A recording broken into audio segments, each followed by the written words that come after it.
Hello there, I'm Satsunami, a variety streamer on Twitch. Recently I've been playing games like Red Dead Redemption 2, Fall Guys, and the widely beloved Sonic 06.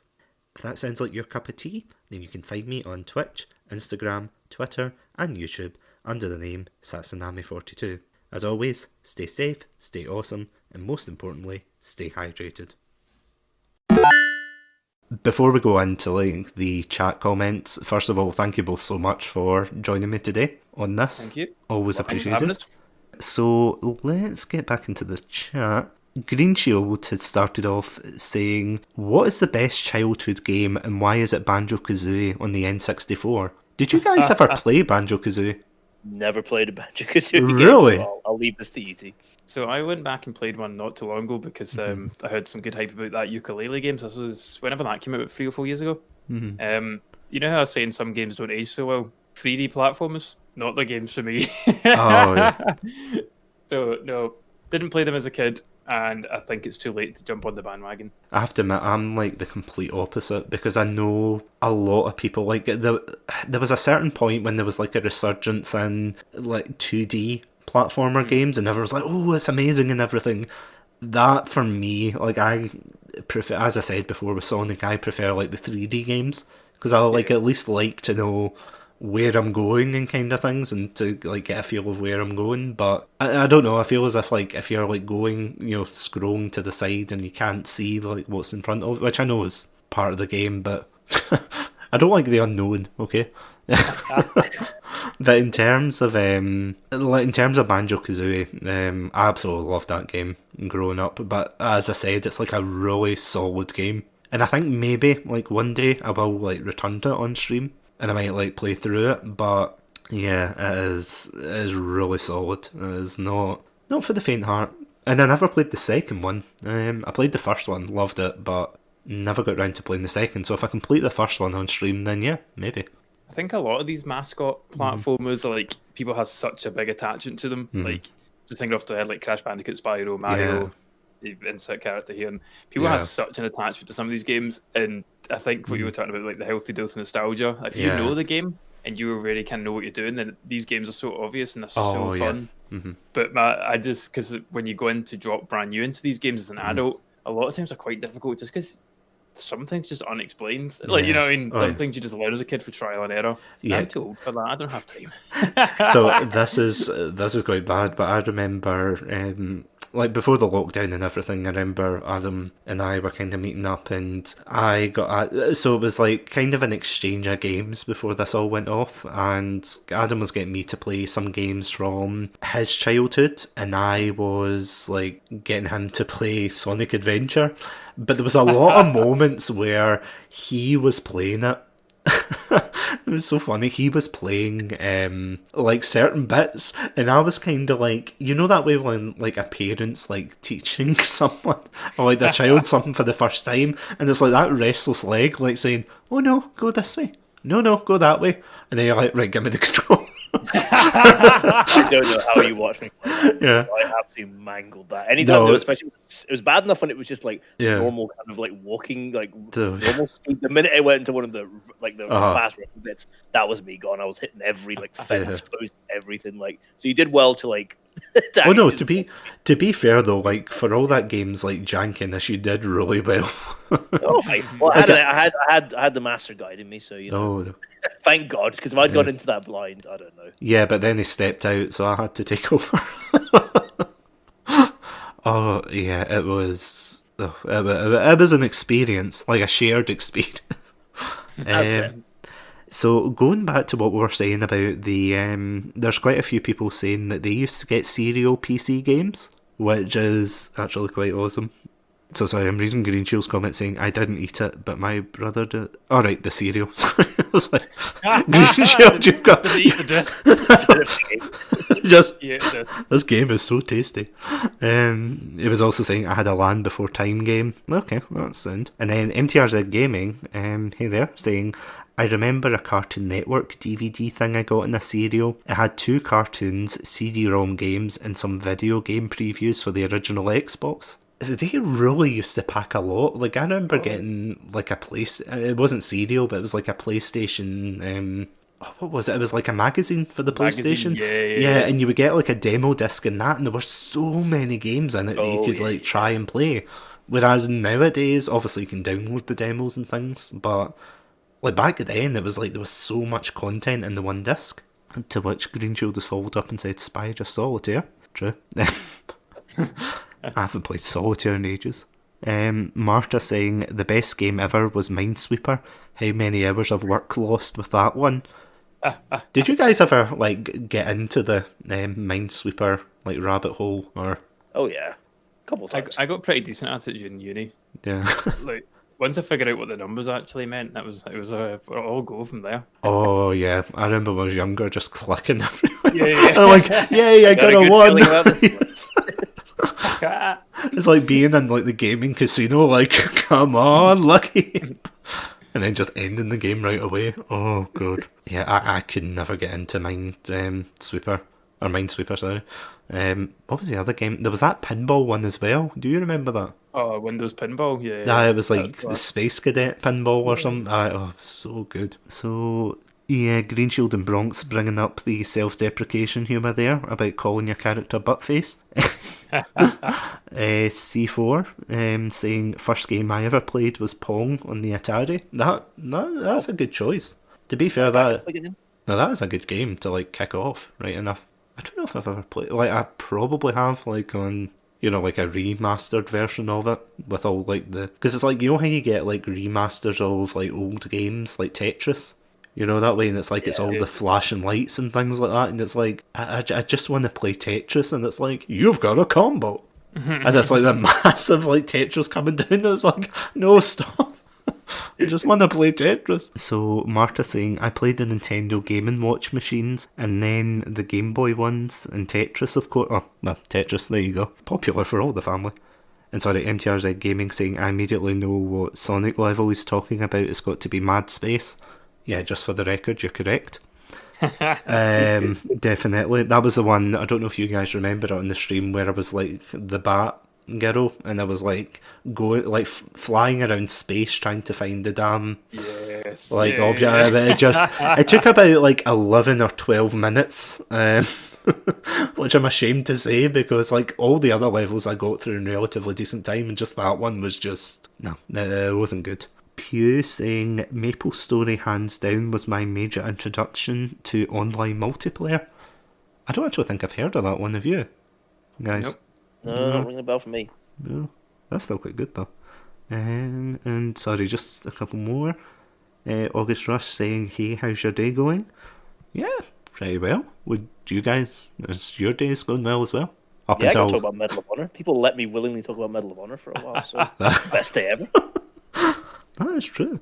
Okay, and just like final comments to wrap up. So, Blowfishman in the chat, hello, saying the whole Mortal Kombat trilogy. To which Greenshield has replied, I definitely wasn't allowed Mortal Kombat games as a kid. Yeah, I would not have been allowed that either. Did you ever? I got one on the Game Boy. There was a Game Boy? Wow. There was one on the Game Boy. Wow. Same Game Boy Color or Game Boy Advance. I can remember having it, but not any detail about it. Yeah. Apart from it was a pain in the arse, and I didn't know how to do any fatalities. I'm going to look that up right now. Yeah, go for it. But, I don't know where that comes into the trilogy, but I had that.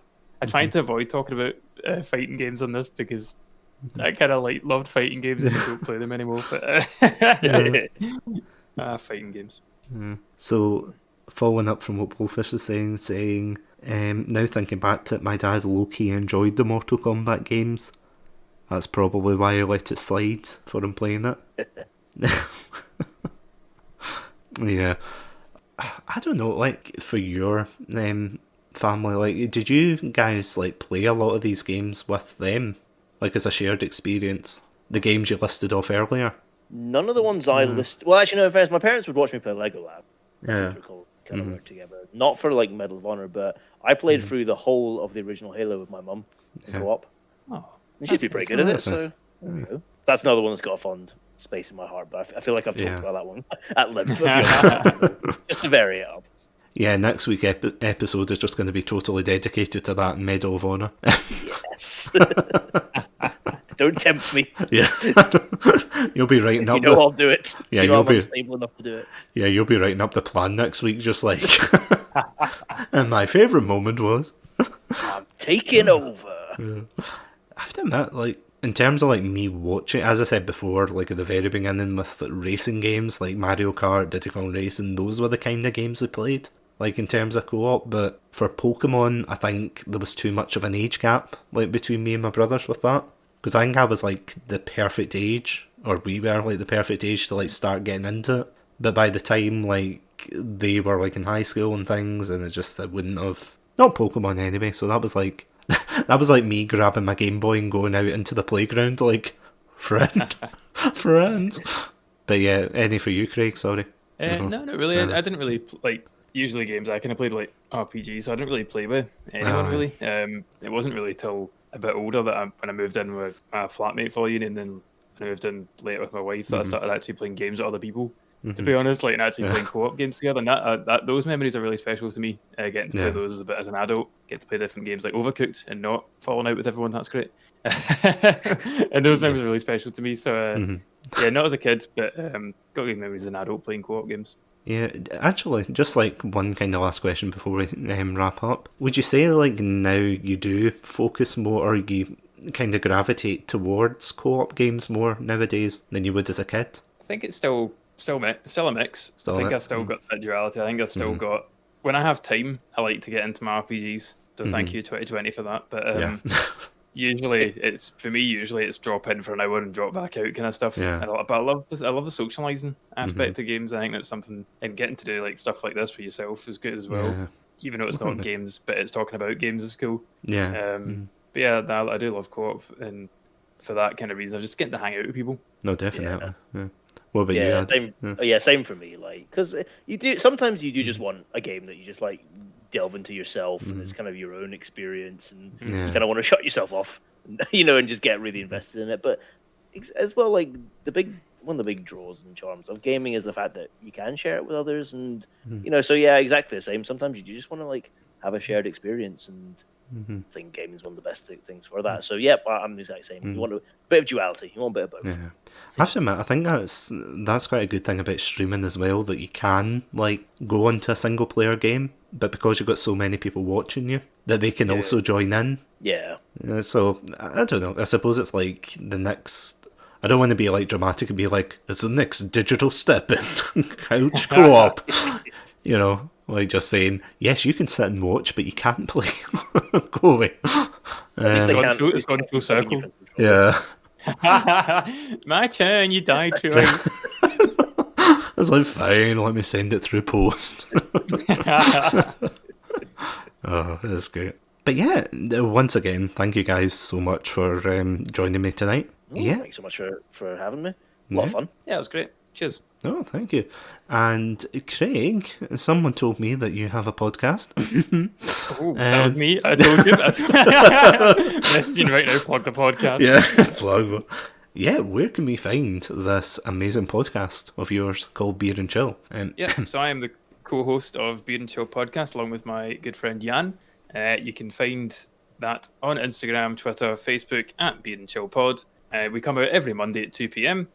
Recently, we have done episodes on lots of different games. So we've done God of War. We did one with Satsunami about the PlayStation 1. But we also like to talk about all sorts of different things. So this week we spoke about the Star Wars Holiday Specials, the original and the new Lego one. We spoke about Dungeons and Dragons, and we spoke about movies, and we just have a good laugh, and it's good fun. So yeah, please check us out.